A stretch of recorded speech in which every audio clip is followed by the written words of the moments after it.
The story begins with Lieutenant Catalina, who is in a hurry, trying to escape an airship with a girl named Lyria. While running, some Imperial soldiers try to stop them, but Catalina easily defeats them all with her sword. Lyria is worried, but Catalina tells her everything will be fine, and to keep moving. Eventually, when they reach the other end of the ship, a man named Pommern stops Catalina and calls out her name. He pulls out a purple crystal, and when Lyria looks at it, the crystal embedded in her chest starts reacting. Catalina tells him to stop, then all of a sudden Pommern's crystal explodes, and Lyria falls out of the ship. We are then introduced to our main protagonist named Gran, who is cutting up some wood while talking to his friend Aaron, who is sitting in the shade of a tree. A small dragon named Vyrn comes over with Aaron's father and gives Gran an apple and thanks him for helping. They then notice the huge battleship in the sky, which suddenly explodes, and they see a light falling from the ship and landing in the woods. Watching this, Gran quickly grabs his sword and goes straight over to the forest with Vyrn. While they were searching for the light in the woods, they found Lyria lying on the ground. When she awakes, she becomes frightened, so Gran tries to comfort her and introduces himself with Vyrn.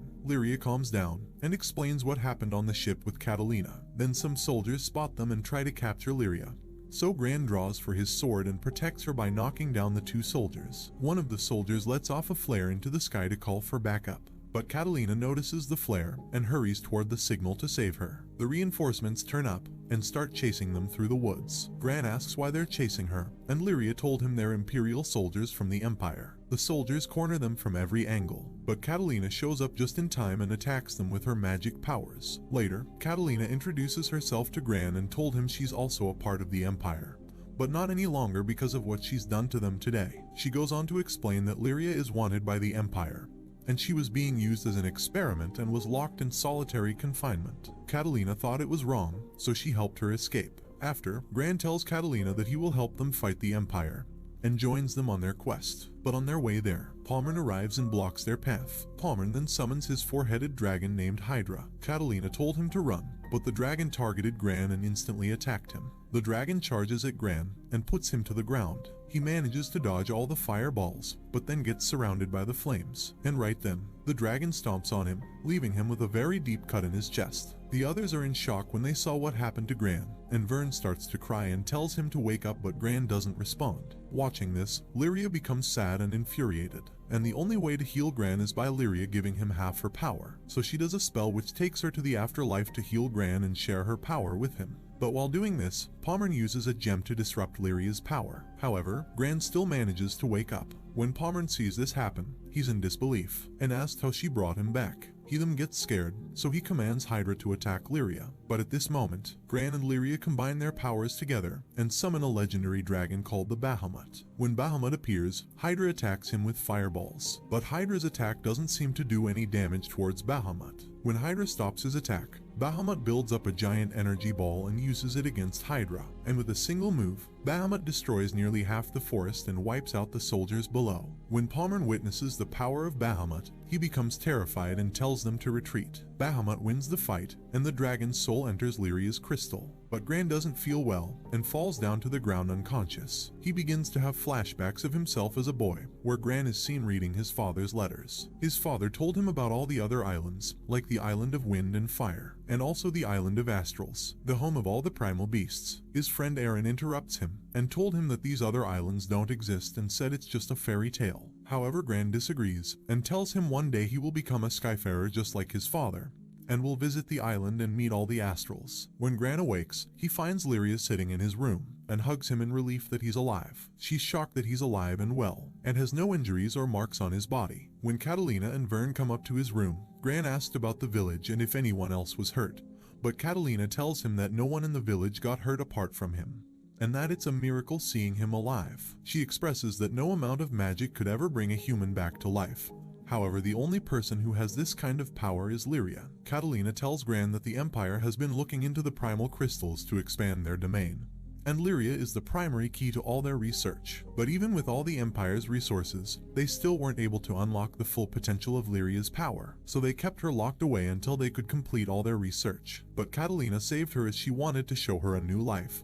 Beyond being a prisoner, she tells him that Lyria's power comes from a primal crystal, and she's able to control primal beasts, the relics of the astrals, such as the black dragon she summoned earlier, known as the Bahamut. These beasts can normally only be controlled by the astrals, but Lyria is also able to summon the dragons. Vyrn is surprised and told them she might be one of the long-lost legendary astrals, but Catalina said all the legendary astrals are long gone, to which Vyrn replies, saying if she's not an astral, then what is she? But Lyria told them she doesn't know what she is, and has no memory prior to being captured by the Empire. All she understands is that when Gran was hurt, she wanted nothing more than to save him and bring him back to life. However, since Lyria and Gran combine their life forces together, Gran is unable to be too far away from Lyria, as they are now joined together as one life. So Catalina told Gran he needs to come with them to escape the soldiers of the Empire, and told him their plan is to go to the Island of Astrals. Catalina explains that the Island of Astrals is the only place to find a cure for Lyria's power. When she mentions the Island of Astrals, Gran is filled with excitement as his father told him about the Astral Island when he was younger, and everyone used to tell him it was all make-believe. Later that night, he tells everyone in his village about his departure, and the people tell him that the Island of Astrals is a dangerous place, but he tells them he's already made up his mind, and that his destiny is to be with Lyria. The following morning, he meets with the others to head off on their journey in Catalina's old aircraft. During the flight, Catalina's aircraft suddenly becomes unstable,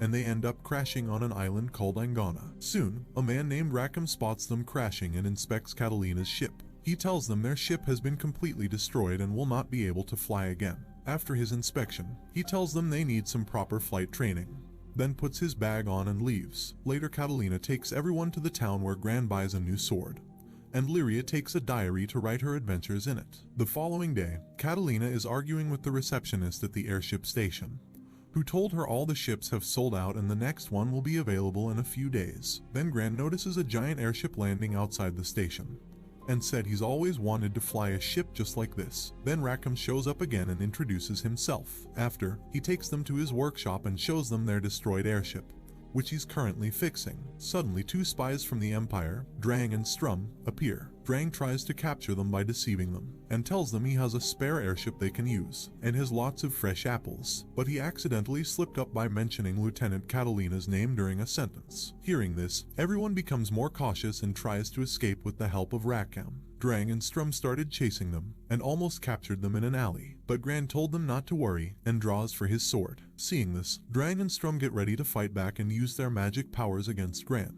Gran gets ready to attack with his new sword, but while approaching them, Gran gets help from a mysterious lady from above. Rackham found them and shows them the secret tunnels, and leads them back to Catalina. While Gran is sitting with Catalina and the others, he told Catalina about the two spies of the Empire that tried to capture them. Catalina said they must be secret agents working for the Empire, and told them it's not safe here. So Gran suggests they should leave the island right away. But Catalina says all the flights are already booked, and they don't have enough money to buy a new airship. While talking, a girl named Silo appears and tells them she's the bar owner, and says she can help them with whatever problems they're having. Lyria is surprised that someone this small is running a business, but she explains that she is a grown-up person. However, she's from a different race, called the Harvin, so that's why she's small. Catalina asks Silo if she can help them find an airship, but she replies saying that all the Skyfarers are unavailable for hire, but she does have an old airship for sale, but she expresses that it's too expensive for them to buy and also they have no one to fly the ship. So the people sitting next to them heard what they said, and mentions a guy named Rackham, a retired helmsman who might help them fly the ship. So Gran and the others went off to find Rackham, to ask him to be their helmsman. But when they arrive near his ship, they notice a Harvin named General Furious, who is leading some Empire soldiers nearby. Catalina says that they should hide in the building until he leaves, but Furious detects their movement and destroys the building they're hiding in. Watching this, Rackham uses his sniper and fires at the soldiers. He also shoots near Gran as a signal to show him the secret underground path. They then meet Rackham as they go into the underground tunnel, and then he leads them back to his house. At Rackham's house, he asks them what they were doing near his ship. So Gran tells him that they were looking for him to be their helmsman. But Rackham says he cannot go anywhere without his beloved ship named Grand Cipher. Rackham explains that Grand Cipher is a ship he's been building his whole life, and once it broke down he stopped flying entirely, and won't fly another ship as he's loyal to Grand Cipher. Gran smiles, and says he understands his feelings. Catalina spots Furious leaving the area, and said it's safe to leave. But Gran mentioned to Catalina something he heard General Furious say, which is his plan to destroy the whole island. So Catalina says they will need to warn everyone in the city and evacuate the island. When they are about to leave, Rackham stops them and says he will also go with them. While returning to the city, they meet again with the two spies of the Empire. Drang tries to offer them an airship, and told Vyrn he has a bag of apples, and said all they need to do is follow them. but Catalina said she knows their true intentions, which is to imprison Lyria again. When Catalina refuses their offer, Drang says they have to force them to get on their ship, and then starts to fight with his magic powers. So Rackham fires back at them, and Gran uses his sword against Drang. However, their powers are unmatched against Drang's abilities. Suddenly, the weather becomes terrible, and a tornado storm begins to form. So Drang and Strum quickly retreat. After that, they go into the city hall, where many people are taking refuge due to the storm which is destroying their homes. Rackham said they need to get everyone off the island immediately, and asks if anybody has a ship available, to which a man replies saying he has a big enough ship, but his helmsman is severely injured, and no one can fly the ship. So Rackham says he will be the helmsman and take control of the ship. He tells everyone not to worry and explains that he's used to flying in these types of weather conditions. They take a small group over to the airship to get it started up, but all of a sudden, General Furious destroys their last airship and says that Tiamat, the goddess of wind, will destroy the entire island, and will unleash her primal beast upon them. Lyria says she can stop Tiamat with her powers,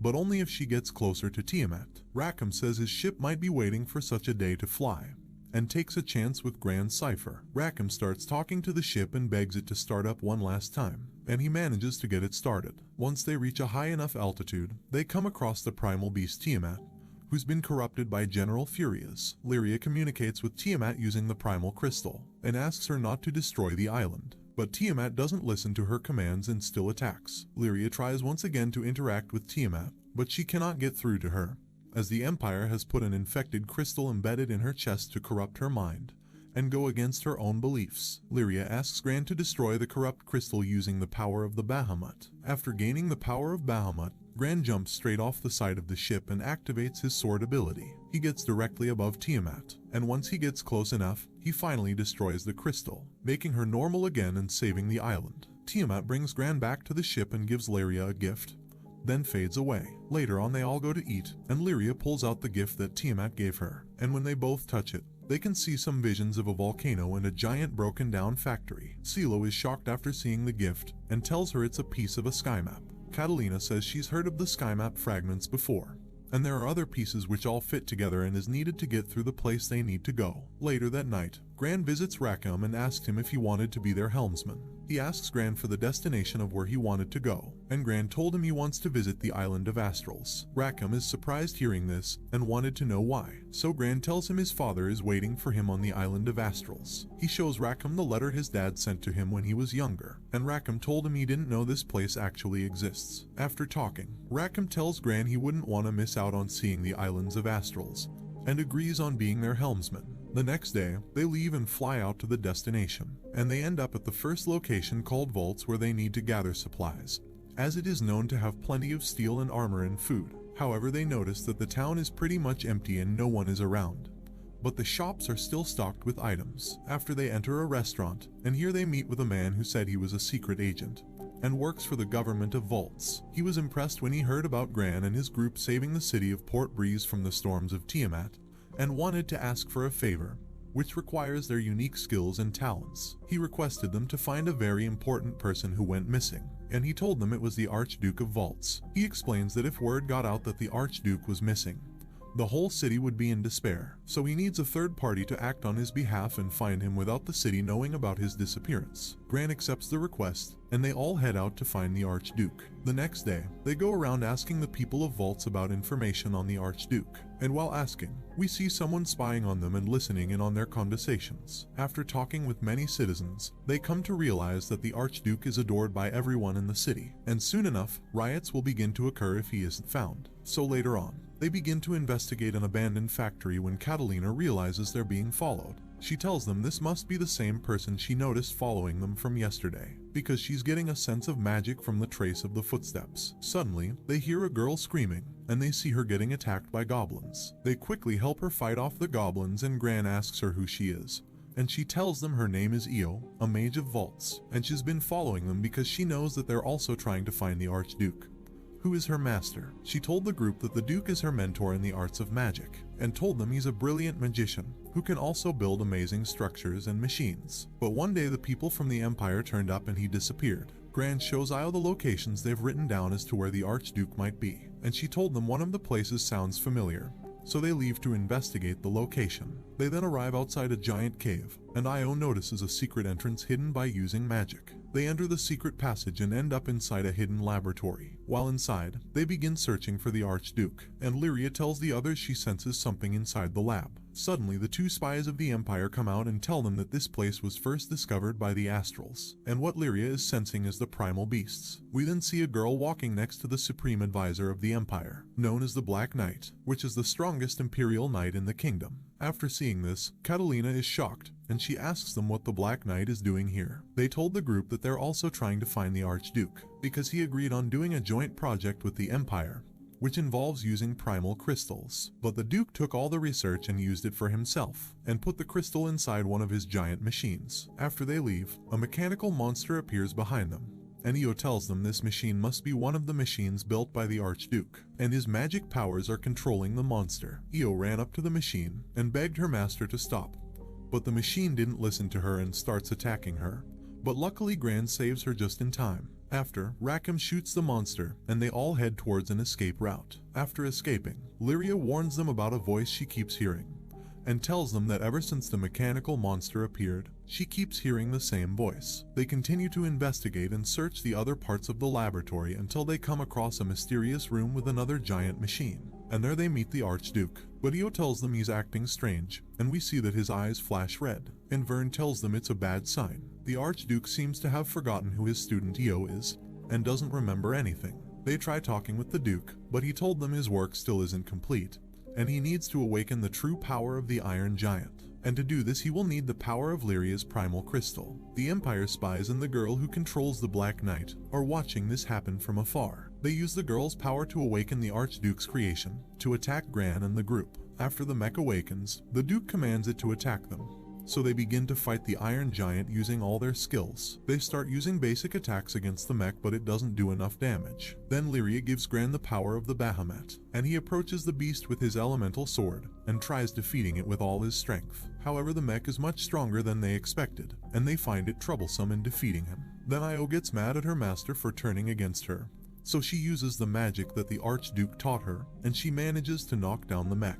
But Colossus gets back up, so they all bind together as a team, and use their abilities simultaneously to defeat the giant mech. After defeating Colossus, Io goes up to the Archduke and uses her magic to snap him back to reality, and remove the evil curse the Empire put on him. She starts to cry when he remembers her, and then we see a flashback of Io when she was younger. She explains how an epidemic of a disease spread throughout the city, and caused the death of her mother and father. So for a long time she lived alone, until the Archduke found her and took her in, and treated her like his own daughter. He was kind, and even taught her how to do magic, and made her feel happy even after what happened. After, Io asks everyone what their next plans are, now that they've found the Archduke, and Gran told her they will be continuing on with their journey towards the island of Astrals. The next day, they all get ready to leave for the next trip, and say their goodbyes to the people of Vaults. But that's when Io tells the group she will be traveling with them, as she's always wanted to see the other islands and meet the Astrals. While traveling, they come across some ruins, and decide to go inside to check it out.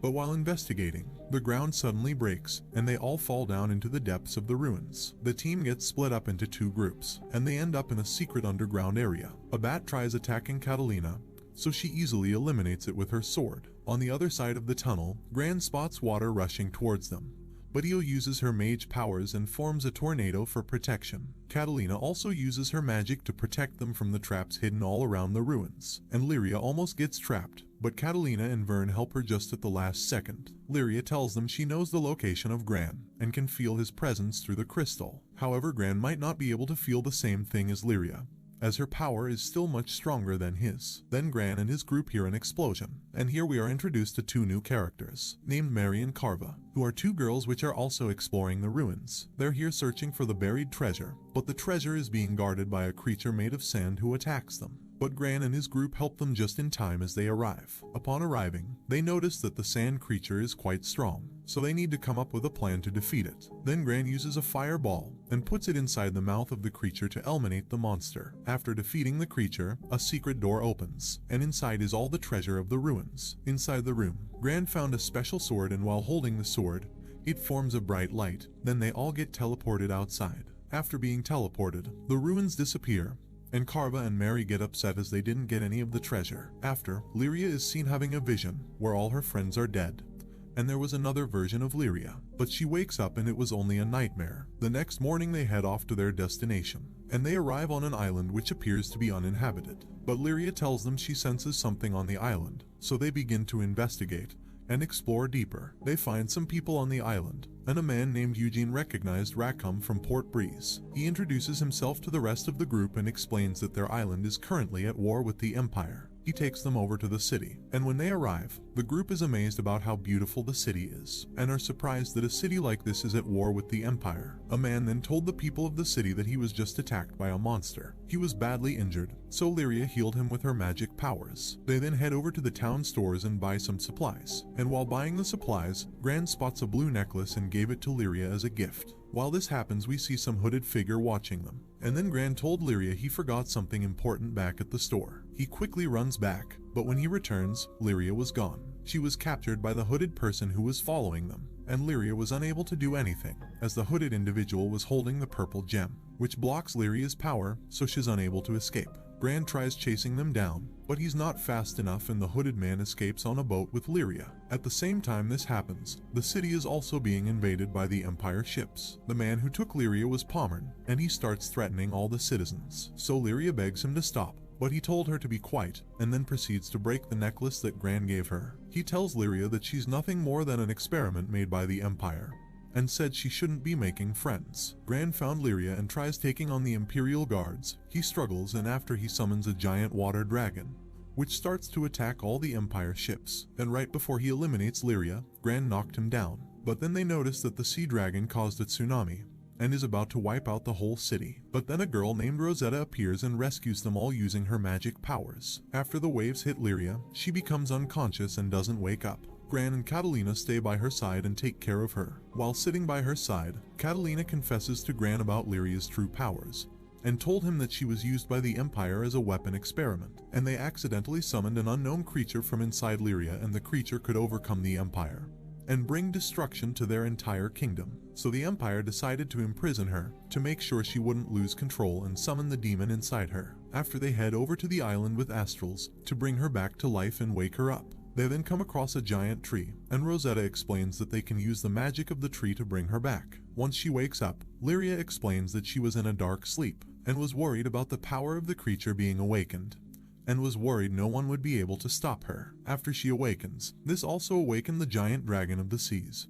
So Gran instantly uses all his power to attack the dragon and takes it out with his sword. And this brings the anime to an end. Don't forget to like and subscribe if you enjoyed, and turn on the notification bell so you never miss out on another video. Until next time guys, take care.